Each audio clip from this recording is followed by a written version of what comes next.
Hey y'all, it's Paris and I'm back with another video. So today I just wanted to share with you guys how God moved me to Houston and promoted me in 6 months. How God moved me to Houston and promoted me within 6 months, okay? So before God moved me, I was living in Dallas, Texas, okay? And I had no problems there.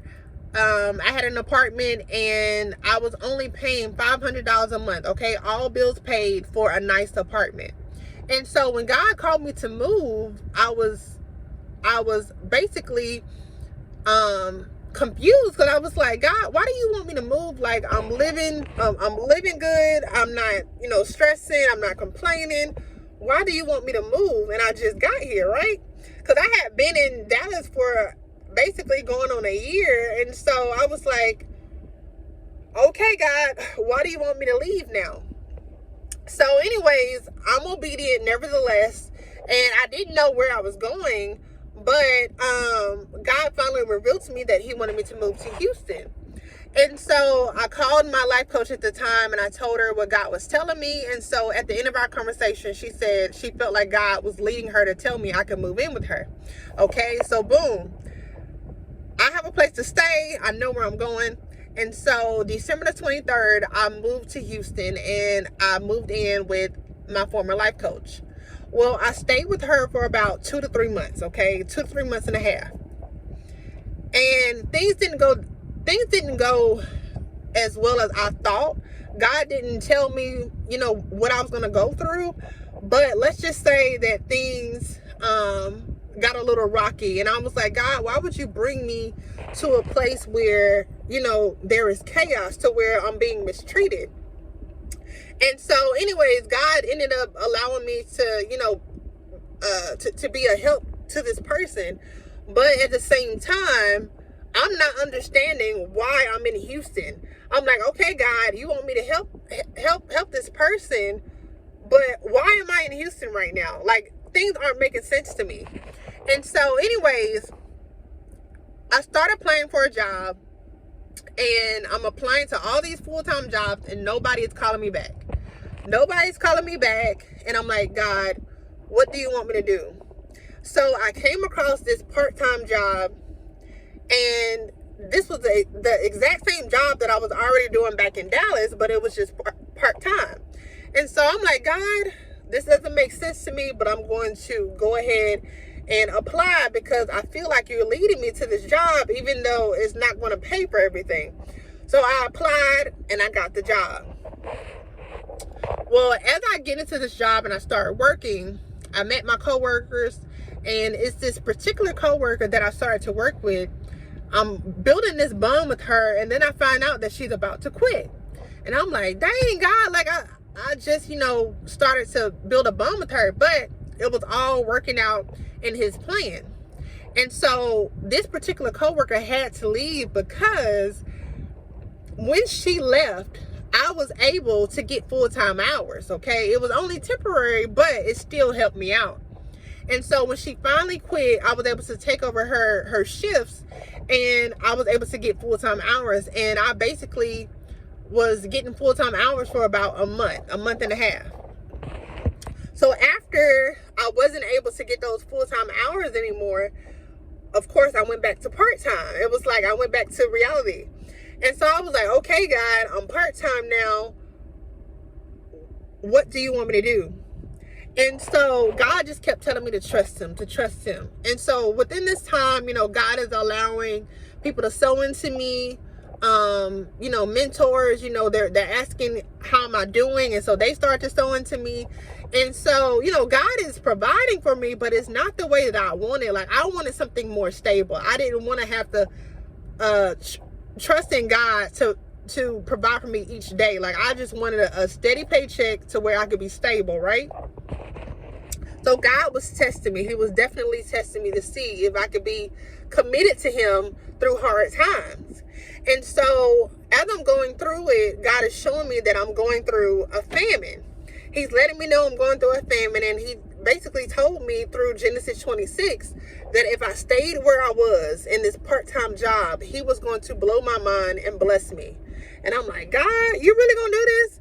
And so, God was just showing me that if I just be obedient and stay where I am, he's going to bless me. So I was like, okay, God, I trust in you. I trust in you.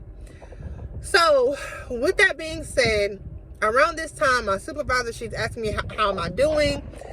She's, asking, just personal questions. And for me, I'm a private person, okay? I already told y'all I'm an introvert, but I'm also a private person. And so I just felt like God had me to overshare a little bit, and I didn't like that. And so when she was asking me these personal questions, I realized that, I was letting her know that I was struggling. Like, I really was struggling. And so there were times where she would give me gas money. There were times where, she would just give me money just because she knew my situation. Now, she didn't have to do this, but God was allowing her to do this for me. This is how God was blessing me through other people. And so God was using my supervisor, okay? And so even though God allowed me to overshare a little bit, I didn't like it because I felt vulnerable. I felt like people were going to, feel sorry for me. I didn't want anybody to feel sorry for me. And I'm just like, God, I don't like this. I don't like having to depend on you every single second. Like, I'm just being honest. I did not like my situation. I didn't like that, looking in the back of my car, I got all of my belongings in there. I got all my shoes in my back seat. I got my clothes in my suitcase. And even though I had a shelter or a roof over my head, I didn't like my living situation. I'm just being honest with you guys. And so it led me into a place of depression. If I'm being honest, it really did. Because I'm like, God, why am I in this situation? Why did you bring me to Houston? Why am I struggling? Why am I going through this famine? And I'm not understanding things, okay? I'm not understanding things.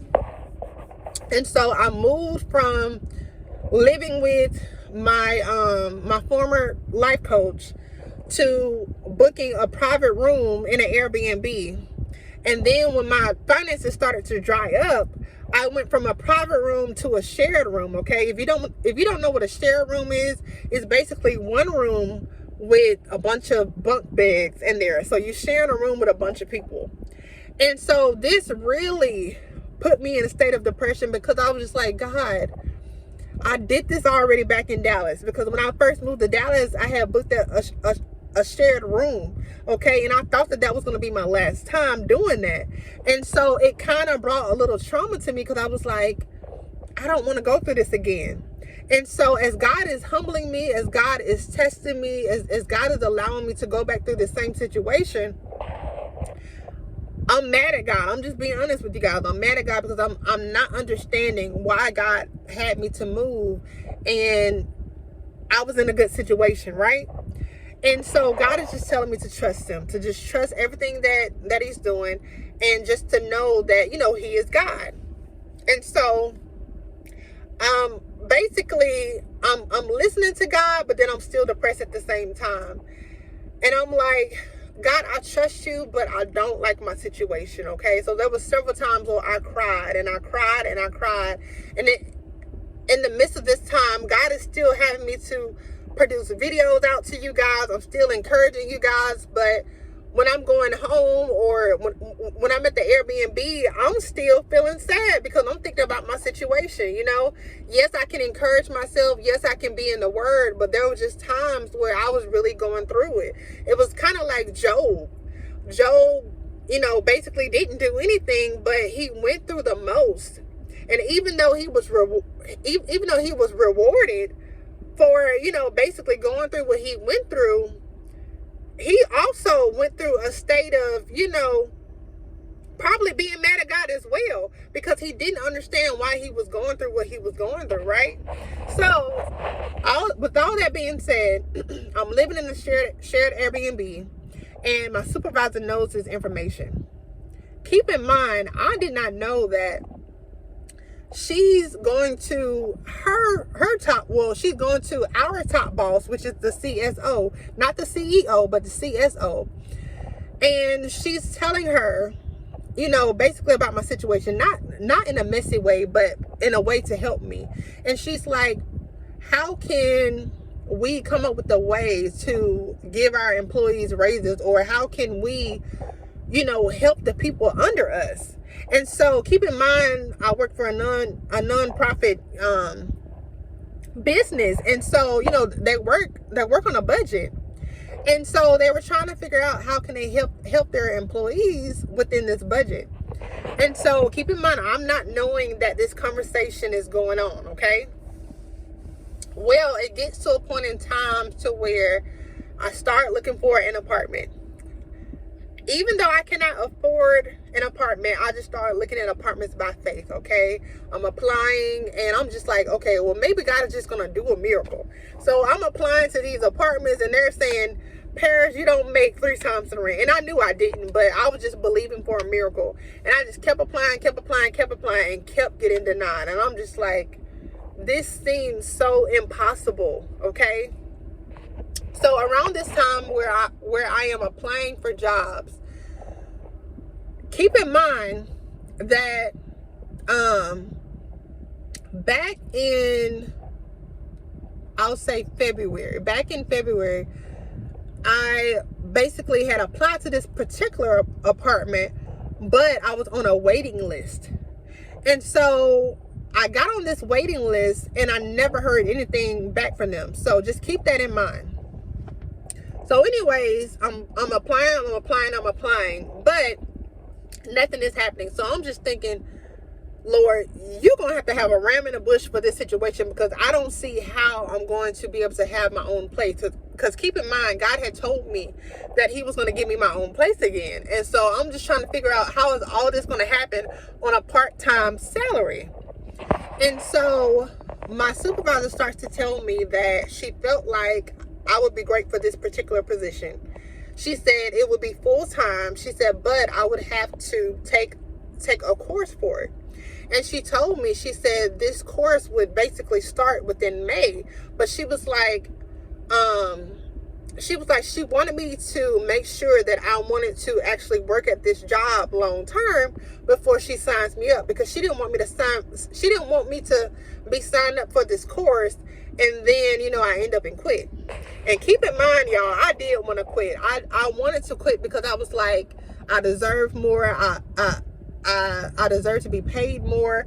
And I wanted to do things I wanted to take things into my own hands, but I was trusting in God at the same time. And so I'm listening to my supervisor, and I'm like, okay, God, I'm just going to trust in you. And so May comes, and she signs me up for the course, because I had basically told her I'm going to stay long term, because God told me to stay. And so she signs me up for the course, and basically the course is set up all the way to September. Okay, so I had to take one course, and then after I finished that course, I had to take another course, and that course did not end until basically September. And so I'm like, God, are you telling me I'm going to have to wait all the way until September? Keep in mind, it's May. You're telling me you want me to wait all the way until September to get an increase in income? And I'm like, God, I don't think I can wait that long. And keep in mind, God had been providing for me still, but it's just the fact of I wanted something stable. I didn't want to have to wait until somebody sold it to me. I didn't have to want to wait until, God just blessed me. I just wanted just stable income, okay? If I'm being honest, I really just wanted stable income. And so with all that being said, they're telling me, what's to come. She signed me up for this course, and I'm taking this course. And at the same time, God is wanting me to produce videos to encourage people. And I'm like, God, how can I encourage these people? And I'm struggling. You want me to mentor them, and I'm struggling myself. But God allowed me to do all of this so that I didn't think about my own situation, okay? Because when I tell y'all, there was several times where I cried. There was several times where I cried because I didn't understand. I was like, God, you just moved me to Dallas, and now you moved me to Houston. What are you doing? And so anyways, I'm still looking for apartments around this time. And I'm starting to take this course, and I'm getting frustrated because I have to take this course in order to get an increase. And for the ones who don't know, I do not like school, okay? I never liked college, never wanted to be in college, but I don't like school. And the fact that I had to take tests, I hated it because I hate taking tests. Like, taking an online exam, like, it frustrates me, okay? It makes me nervous, it makes me anxious. And so feeling like I was in college all over again, it really messed with me, because I'm like, God, I'm at work and now I still have to be in school. Like, it just it wasn't what I had planned for, okay? So I'm taking this course, and I end up passing the first course, okay? So I passed the first course in June. Well, around June, because keep in mind, I have all the way until September to take both of the courses. And so this is around June. Around June, my supervisor is still talking to the CSO behind my back. Not in a messy way, but just telling her, like, Paris needs help. And so what they decided to do was to hire not hire a realtor, but basically what they did was the CSO already had a realtor, and so she told her realtor to help me out for free, okay? So the realtor started looking for me a place, and I ended up finding a place, but they ended up choosing somebody else, so I wasn't able to get that place. And so now I'm feeling down again, because I'm like, God, every time I feel like I get close, I get a closed door. And so everybody was telling me, Paris, God got something better. God got something better planned. And I'm like, okay. But I'm frustrated at this point because I'm already struggling. I'm not making enough. So every time something bad happens, like, I just go right back into depression, basically. So God keeps reminding me, Paris, you're in a famine, but it's not going to be long. You're in a famine, but it's not going to be long. And he just keeps reminding me of his promises. He keeps, telling me to read Genesis 26. And so I keep reading it over and over and over to remind myself that I think it was Isaac. I want to say it was Isaac, but whoever it was in that particular scripture, they were in that famine for a long time, but when they got out of the famine, they did not leave empty-handed. They basically became wealthier and wealthier. And so that's what God was telling me, like, once you get out of this famine, I'm going to bless you, and then I'm going to keep blessing you. And so I was like, okay, God, okay. And so I'm still looking for an apartment with this realtor at this time. I'm still living in an Airbnb, and I'm living in a shared room. And so I'm crying here and there because I'm feeling sorry for myself. My supervisor is, asking me, do I need gas money?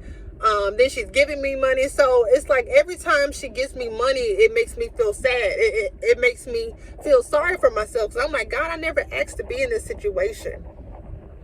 And so there was a point in time to where God was silent.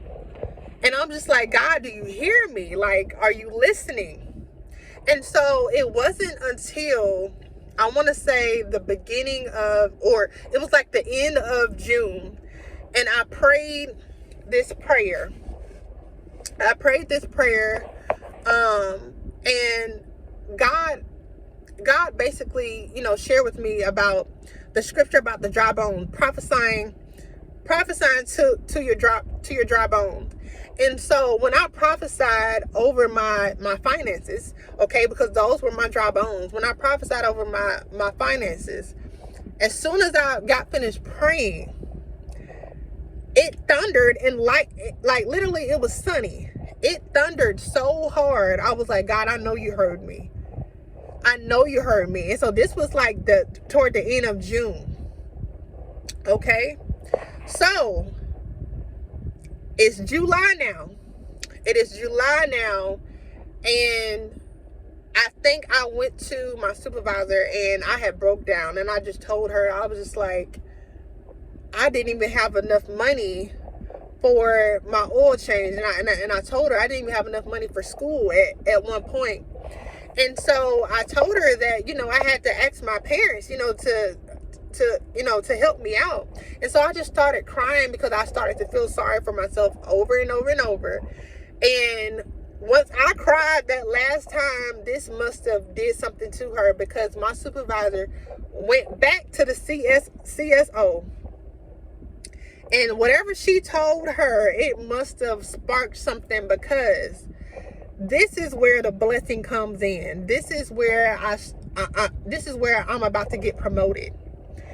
And so she must have went and told the CSO my situation, because I broke down. I literally just started crying, like, not in front of everybody, but there were just times where me and my supervisor were in the office by ourselves. And so there were times where I just started crying. Okay, I know it's not professional, but I just started crying, and I do believe this was all in God's will.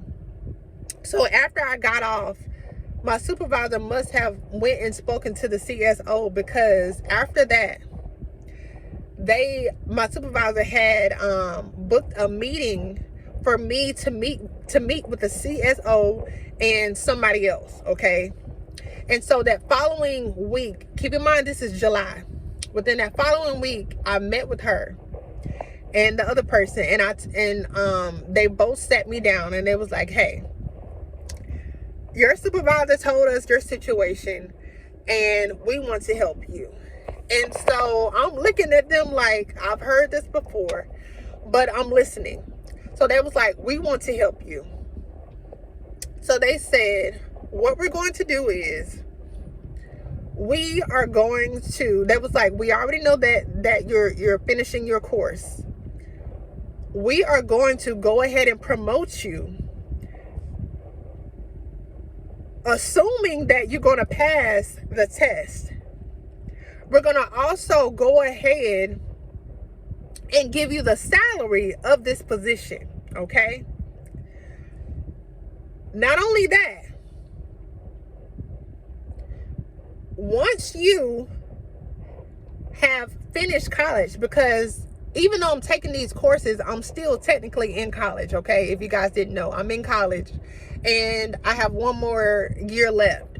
And so they knew this. And so they said, once you finish college, not only are you going to, well, this is what they told me. Not only are you going to make more when we change your salary, but when you graduate college, we're going to give you even more. And so basically the CSO went ahead and told me, she said,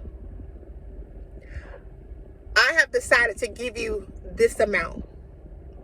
And so this amount, you guys, is $24,000 more than what I make. $24,000 more than what I make. When she told me that, I started crying tears of joy. I'm about to cry now. I started crying tears of joy, because this was more than what I've ever made. More than what I've ever made. Okay. Didn't even ask God for this. So she says, I'm going to go ahead and give you this salary. And then she said, once you finish college, I'm going to even give you even more. And she said, I've heard great things. She said, I've heard nothing but great things about you. Nothing but great things about you. And she said, I believe in helping people who do well. And so she told me, she was like, I've never done this for anybody, for any employee. She said, so I know this is God. And so just think about all the times God had me to overshare to my supervisor. My supervisor was secretly going back to the top boss and telling her all of my struggles. Again, not in a messy way, but to let her know, like, we need to do something about this. Like, we need to raise her salary. We need to do something to help her, because I cannot keep seeing her struggling working under me, right? And so I'm sitting in their office. I'm crying tears of joy. They're telling me that they're going to, give me this salary. And I didn't even know that they were already planning this. So with all this going on, with all this going on, the realtor that I had, she texts me and tells me that she's going to be gone for 2 weeks. And she told me, she said, we can resume looking for apartments when she gets back. So I said, okay. So fast forward a week later, I had another meeting with the CSO and another lady. They tell me once I find an apartment, they're going to buy me new furniture, because they knew that basically I came to Houston with nothing. I came to Texas really with nothing, but clothes. But anyways, they wanted to buy me new furniture because they knew that I didn't have any furniture. And not only that, what they told me is that they're going to pay for the deposit. Then they said, if you don't have enough money when you save up for, the light bill or the water bill, they was like, we're going to take care of that too up front. Y'all, I didn't know what to say. All I could think in my mind was, thank you, God. Thank you, God. Thank you, God, because now I'm starting to see the light. Now I'm starting to see the light, okay? I'm starting to see the light. So then my supervisor tells me, my direct supervisor, she tells me, she said, Paris, I want you to look at something. So I looked on her laptop, and she showed me something. I was promoted July the 17th. Keep in mind, I told you to keep in mind January the 17th. January the 17th was when I got hired. I was promoted July the 17th. And I had been working on the 17th and didn't even know that I was promoted already. The thing was, it was already kicked in the system, but they had not told me I was promoted yet. So I had already been promoted and didn't even know it. And so the reason why I told you keep January the 17th in mind is because it just shows you that from January the 17th to July the 17th, that was 6 months. It took God 6 months to promote me. Not only that, when I got hired, I was one of the last people to get hired. Do you know the people there? Do you know the people that was already at my job had never got promoted? I got promoted before anybody who was already there. Why am I saying this? I'm not saying this to brag on myself. All I'm saying is sometimes the people who come last, God will make them first. God will make them first. Okay? And so even though I showed up to this job last, God promoted me first in front of all the people who had already been there for years. And so they're looking at me like, what are you doing? And I'm not doing anything special. This is just God blessing me, okay? This is just God blessing me. And so with that being said, I'm getting promoted. Well, I was already promoted July the 17th. And so that's not it, y'all. So once I find out I'm promoted, now I'm happy. I'm getting excited again. I'm starting to see the light. And I'm like, okay, God, thank you. Thank you. And so it's just nothing but tears of joy. And so keep in mind, I told you that my realtor at the time told me that she was going to be gone for 2 weeks. Well, the first week that she left, I got a random call. And I'm looking at my phone. I'm like, who is this? But I answer anyway.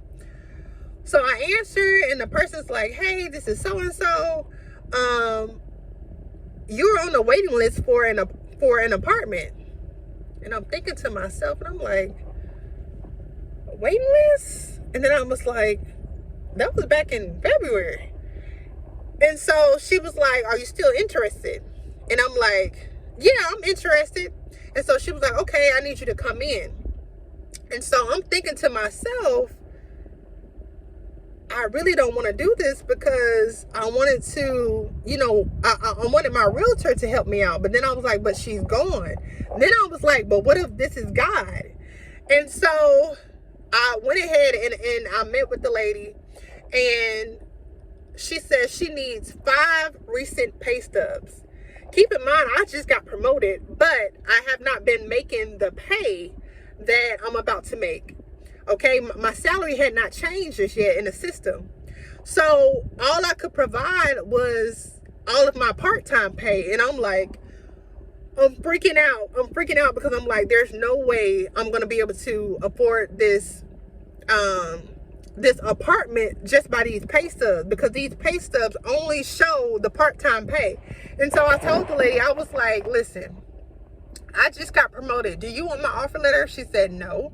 She said, all I want is your most recent pay stubs. And so I'm freaking out. I'm freaking out because I know what's on my pay stubs. I know my pay stubs show that I don't make that much. And so I'm like, you know what, God, let me not freak out. If this is you, you're going to make a way. And I told myself, I said, if I get approved for this apartment, I know for a fact it was God who approved me, because my pay stubs do not show that I make 3 times the rent. Okay, I knew that for a fact. Okay, so basically that week goes by and I'm checking and I'm calling her. I'm like, did I get approved? And she was like, no. She's like, but I'm glad you called because you missed this on the application. And so I go back and I fill out the application again. So then, I let a few days go by, and then I called her. I was like, did I get approved? She was like, no. She's like, but I'm glad you called because I missed this. You missed this on the application. And I'm like, God, I ain't never had this many mistakes. And so now I'm starting to doubt. I'm like, God, am I going to get this apartment or not? So then I'm telling God, if this apartment is meant for me, I want this apartment. I want to be approved for this apartment before the realtor comes back. And so the realtor told me that she was going to be back by August the 3rd. She told me that she was going to be back by August the 3rd. Okay. How about my supervisor? She knew that I was looking for apartments, and she knew that this person had just called me out of nowhere saying that I was on the waiting list. And so she was like, Paris, have you heard back from them? And I was like, no. And so I told her, I said, I really was going to wait until, the following week, to call her to see if I had been approved, because God had been telling me that I was making looking for an apartment and idle. And so I had to stop and I had to surrender. And so that's why I had stopped calling her. So she was like, you probably need to reach out to her. So I was like, maybe this is God. Because keep in mind, I had stopped looking at apartments. I had stopped thinking about them. I was just like, you know what? I'm just going to wait and allow her to call me. So when my supervisor told me to give the apartment a call, I called her. And so she answered and she was like, hold on, let me check. And so she checks to see if I was approved or not. Y'all, she told me I was approved, and this was right when my realtor got back. She told me I was approved, and y'all, you know this was God, because the only proof that I had was my most recent pay stubs. My most recent pay stubs only show part-time pay. I know that wasn't 3 times the rent. But when I tell you that God did a miracle, God did a miracle.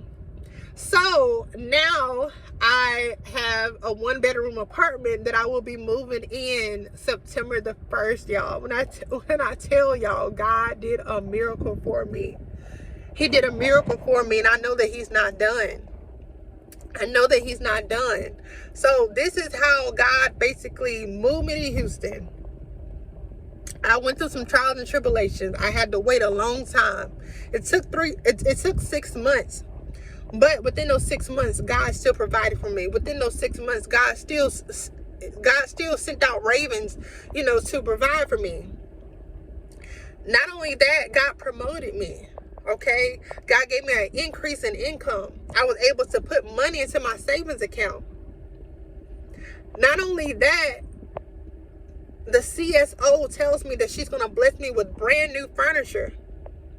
Then she tells me, if I come up short and I'm not able to save enough, she's going to pay for the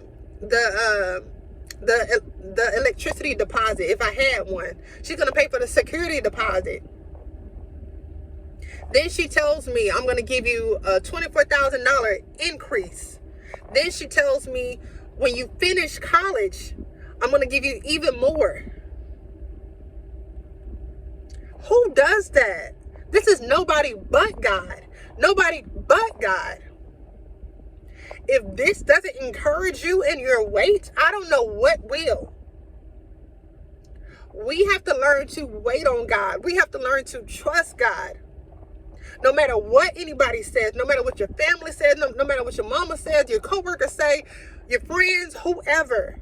It don't matter who doubts you. It doesn't matter what people say about you. You stand on what God tells you. Even when I was going through depression, I still had a small mustard seed of faith. It probably wasn't that big, but I still had a mustard seed of faith. I was still mad at God at the same time, but I still believed that he was going to do a miracle.